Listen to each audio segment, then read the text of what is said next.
जय गुरुदेव, जय गायत्री माता। आज हम बात करेंगे सुख क्या है और दुख क्या है।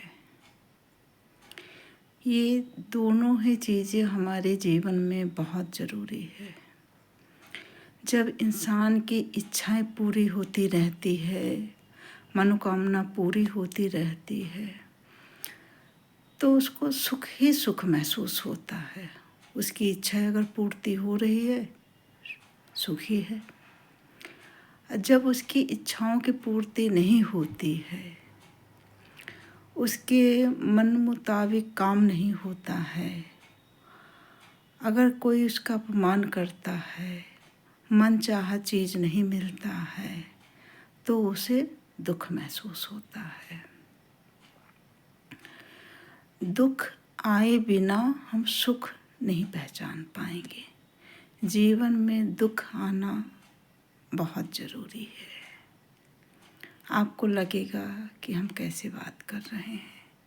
जो व्यक्ति संघर्ष किए रहता है अपने जीवन में, उससे कभी आप सुख के बारे में बात करिए तो वो उसकी परिभाषा बहुत अच्छे से बताएगा।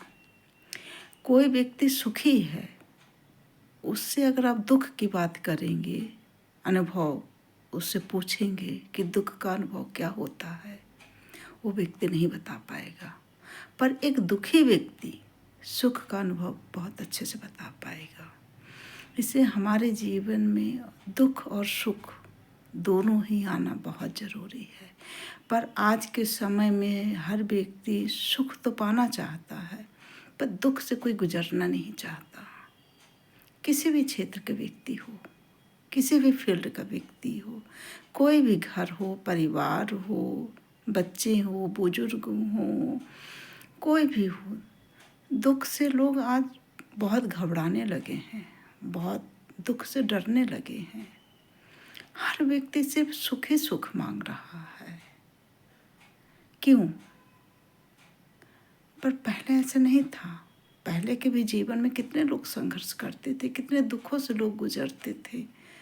फिर जब सुख आता था उनके जीवन में, तो पुरानी बातों को कभी भूलते नहीं थे कि कैसे कैसे रास्ते में चल के, कैसे कैसे संघर्ष करके, किन किन परिस्थितियों से गुजर के आज वो इस मंजिल में पहुँचे हैं।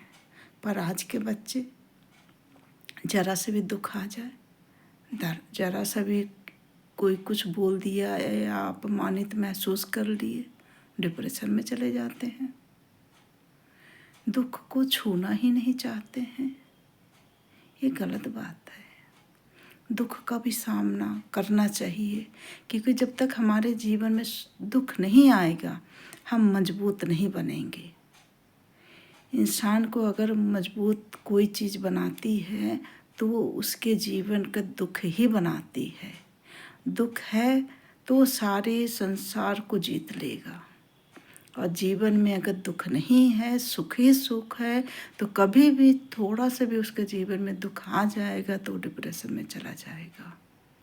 इसलिए कभी भी किसी भी दुख या परिस्थिति से घबराना नहीं चाहिए।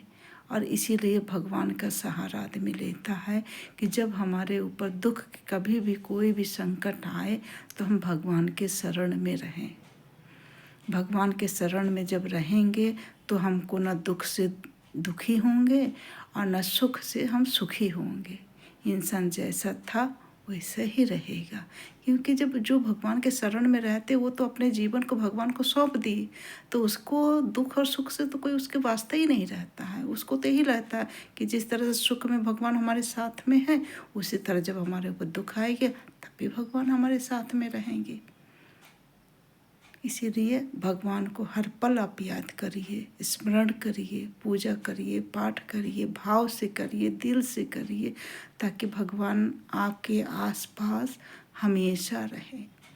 जब महाभारत समाप्त हुई थी तब कुंती ने, जब कृष्ण भगवान जाने लगे थे द्वारिका, तब उन्होंने जब कुंती माता से आज्ञा लेने गई कि बुआ अब हम जा रहे हैं, तब कुंती ने बहुत दुखी हुई और उन्होंने कहा, और तब भगवान कृष्ण ने उनसे कहा कि बुआ सबने कुछ न कुछ मांगा है हमसे, आप भी कुछ मांग लो। तब कुंती ने कहा कि अगर हे केशव, अगर आप हमें कुछ देना ही चाहते हैं तो आप मुझे दुख दीजिए, फिर से दुख दीजिए। तब भगवान कृष्ण ने कहा कि बुआ, ये आप क्या मांग रही हैं? हर व्यक्ति तो सुख के लिए मांगता है, आप दुख मांग रही हैं। बोले हाँ, क्योंकि जब हमारे जीवन में दुख था तो तब तुम हर पल हमारे साथ थे, पर जब सुख की घड़ी आई तब आप जाने की बात कर रहे हो। इससे सुख से तो अच्छा दुख ही था, कम से कम आप हमारे साथ तो थे। तो हम इंसान को भी ऐसा ही होना चाहिए कि जब दुख आए तो हमें घबराना नहीं चाहिए, उसका सामना करना चाहिए। जय गुरुदेव, जय गायत्री माता, जय गायत्री माता।